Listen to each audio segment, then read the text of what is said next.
మార్కాపురం జిల్లా పొదిలిలో పొగాకు రైతులు రోడ్డెక్కారు. పొదిలి పొగాకు బోర్డులో గిట్టుబాటు ధర కల్పించాలని రహదారిపై రాస్తారోకోకి దిగారు. పంట చేతికొచ్చి 2 నెలలు దాటుతున్నా పంట కొనుగోలు చేయటం లేదని రైతులు ఆవేదన వ్యక్తం చేస్తున్నారు. 3 బ్యాళ్లు మాత్రమే కొనుగోలు చేయటంపై రైతులు ఆగ్రహం వ్యక్తం చేస్తున్నారు.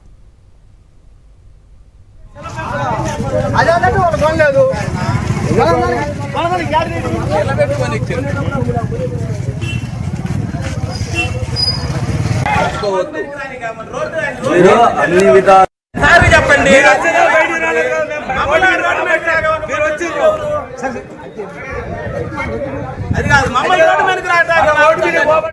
పోయిన సంవత్సరం 27 రూపాయలు అన్న వేశారు. ఈ సంవత్సరం 20 రూపాయలు 22 రూపాయలు వేస్తున్నారు. రేటు అనుకూలంగా లేదు. తెచ్చిన చెక్కులు కూడా కనీసం 100కి 20 చెక్కులు కొని 80 చెక్కులు రిటర్న్ పంపించిన కారణంగా ఈ బోర్డు అందువల్ల నిలిపివేసి మాకు గిట్టుబాటు ధర కల్పించాలని కోరుకుంటూ ప్రతి ఒక్క ఐటీసీ బోర్డు కానీ ఇంకొక బయర్లు కానీ ఇది ఇట్నే కొనసాగితే మాత్రం రైతులు ఒప్పుకునే సమస్య లేదు.